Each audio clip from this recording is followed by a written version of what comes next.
that thing up. Good afternoon, this is Jeff with Sewer Tech Northwest. We are at 3610 Southeast Powell Valley Road here in Gresham. I describe everything as if you were facing the front of the house from the street. We are just off the back right corner of the home here, dropping into a 4-inch ABS cleanout. Checking the overall condition and serviceability of the sanitary sewer line. The water is running. We're zeroed out and off we go here. And I'm going to zip the camera along. We're just going to run it all the way out as far as we can here.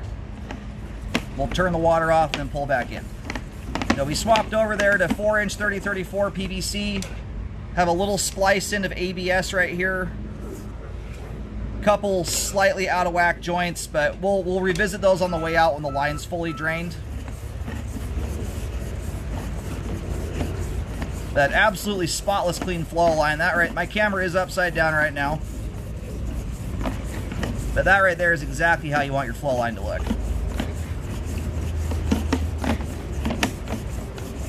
Without a bunch of grease buildup in it. I know we do get out here at some point and yeah, went through a little spot of standing water right there. We have a bathtub running full bore right now, so that area of standing water is going to drain out to a pretty minimal amount.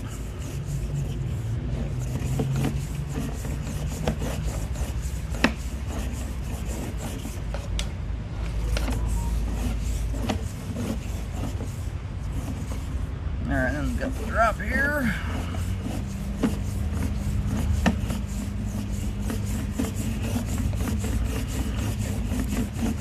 Going into some standing water. A little more grease buildup in this location. You're going to see that anytime you have any standing water. Grease is something that shouldn't go down your line to begin with. A grease buildup is not something I use as a metric to gauge how a line is functioning, as it is an improper item. Generally, it will build up anywhere in your sewer pipe, belly or not. The fact that the entire line up to that point is as clean as it is tells me it's a home that has had very little grease go down it. The average home out there will not have just grease in the belly, it'll have it throughout the entire pipe, but you'll see thicker buildup in those areas. Alright, here's the main connection. We're tying right into the manhole, it looks like, out in the road. We're going to kill the water here and let the line drain. And then we'll revisit some of the stuff we saw there on the way out. We've got a couple minor offsets at the start of the line, a minor belly, a little more significant belly towards the end of the line, but it's also getting way the heck out from the house, and we'll talk about that as we come back in.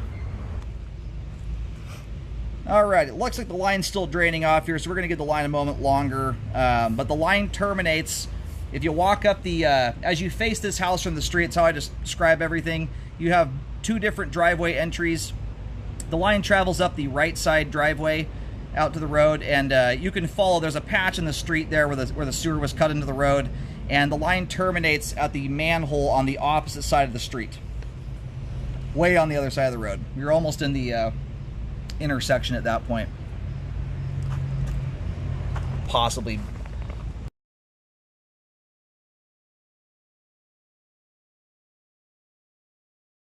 Alright, looks like the line is fully drained here. We're going to start pulling back in. And we'll do some locates around the bellied area there. Part of the reason I'm out here is to do some locating. Those dives are indicative of when you're approaching a right-of-way area. It's pretty common to see that. And in Gresham, unless this is a unique spot we're in here, like much of Multnomah County, Portland anyway, the city does take responsibility from curb to curb. Gresham does a little better here, and generally their responsibility starts at the right-of-way, so a bit further back onto the property from the street edge.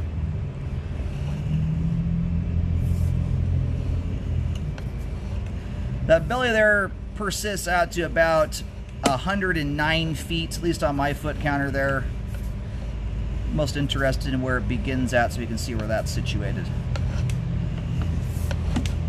So, and you are just barely at an inch of standing water here. I mean, it's just to preface this, I've done almost, if not, I need to actually go back and do some recounting. I've done right in the about 25,000 sewer scopes at this point in my career. And where I just start to recommend repairs on bellies is when there's at least a 5-foot section of pipe with at least an inch of water. That's only, though, a belly like that, the only time I'm ever recommending repair on a belly of that size is when it is right up against the house. Bellies at this distance out require massive levels of abuse. If you can imagine a blockage forming out here, you know, this thing's starting right around 96 feet. You have to develop a blockage that is hefty enough to withstand over 100 feet of water building up behind it. That's if it can even theoretically occur. There are very, very few blockages out there that can withstand head pressure like that, unless your blockage is made out of just pure paper towels, grease, and you've got, you know, 4 or 5 feet of the line loaded up all at the exact same time. So we're gonna go locate here at the beginning of this and see where we're situated at. But even just based on the amount of grease buildup here, the grease buildup in the line is minor at best. I mean, a greasy sewer line, you're gonna see grease throughout the entire sewer line, not just in this particular spot. Not to mention, if you look at the top of the pipe and sidewalls, we have zero blockage evidence. Anything of the sort that even suggests a partial blockage that broke loose on its own has even occurred in the past, and I would not expect to see it from a belly of this size. This is a pretty minor belly here, and at this distance from the home.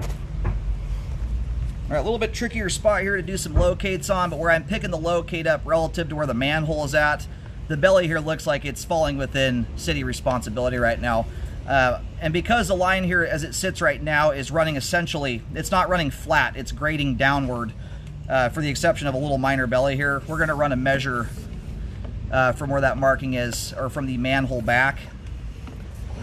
But just looking across the street as far as that manhole is from us, this is looking like we are out in city territory there. But I'm gonna pull up to the top of the dive here, we can get a little clearer locate. All right, so I get a good clear locate right here. That belly there, this is worth, just for the sake of knowing, I'm picking up this locate just before you start lining up with the utilities in the right-of-way area. The belly looks like it is situated within the right-of-way, out in city responsibility.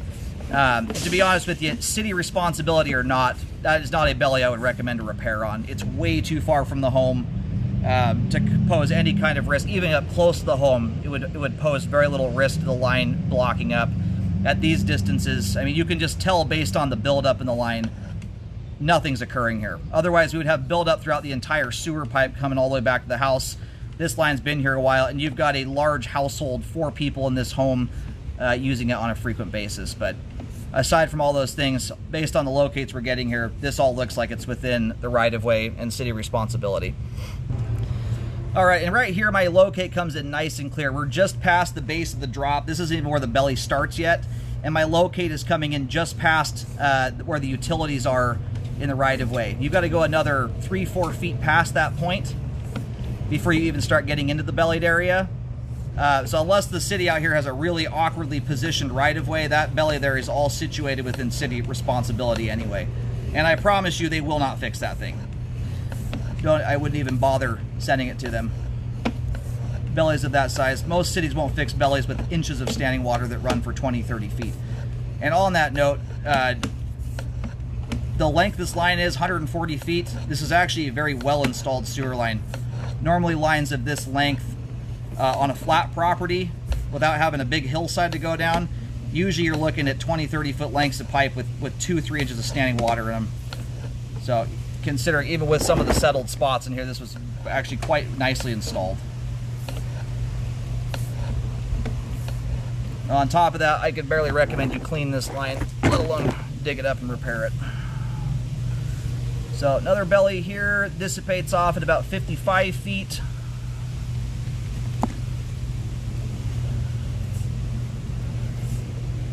And we had a bathtub for the water running down the line here originally that really exaggerated. This one's teeny tiny.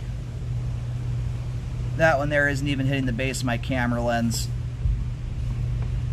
So right here, you're working with about a 1/16 of an inch of standing water. We're about 51, almost 52 feet to 55 feet.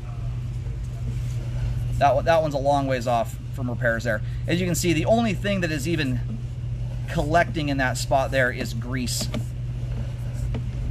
And considering, I mean, between the two bellies, that's probably the culmination of every drop of grease that's ever gone down the line.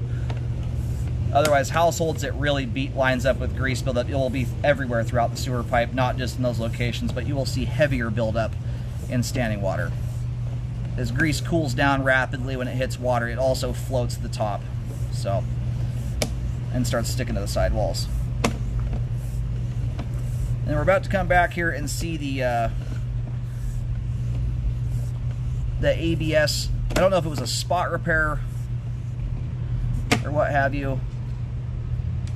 So again, joints are slightly wonky. You've lost very little diameter there whatsoever. The joints all appear closed off to the ground. You know, under perfect circumstances, do we wish that the joints were like this? No. But your worst lip here, the worst obstruction you have, is about a 1/16 of an inch lip. It doesn't even go past the base of my camera lens. Now, and unless you have pipe joints, if there were dirt clods sticking through the joints there, earthworms crawling out of it, things that told us that joints were exposed to the ground, it's a spot where I'd recommend a fix on it to help prevent progressive settling. And that tie-in right there, what I think that actually is where the dishwasher and ejector pump ties in. We had a huge rush of water come through the line there a moment ago when we were out near the belly at about 100 feet out. Sorry. Note these on my report really quick here. But anyway, no lip here. Anything that goes down the line that could even theoretically clog a spot like this would have to be about 3 3/4 inches tall by about 4 inches wide. So something massive that would clog the line essentially anywhere else. And then all it's got to do is clear over a lip that's about a 1/16 of an inch tall.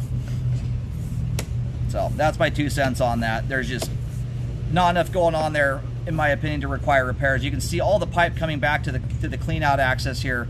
Clean, zero buildup, any evidence of blockage happening. And because of the grease buildup in the line, this is not a line that I can tell has been preemptively cleaned out for the sake of the sale. Some homes are aware of that kind of stuff and preemptively jet a sewer line, but in that case, absolutely none of that debris buildup would be there. So you're getting a natural state look at the line. It overall is extremely clean. I mean, you could somewhat maybe justify cleaning it, but the buildup you have in there is very, very minor. So as we sit here today, all the pipe we just scoped there, all of it is intact. A couple, you know, the one wonky spot there in the ABS, but all the joints there look like they're closed off, sealed up tight, and no obstruction is taking place here, for the exception of if you were to really abuse this thing with, you know, big wads of paper towels, stuff like that, stuff that's going to clog your pipe up anywhere else. So good flow all the way out. All the pipe we just scoped there, all of it appears to be intact. Quite a clean sewer line to boot. Sewer line is functioning properly at this time.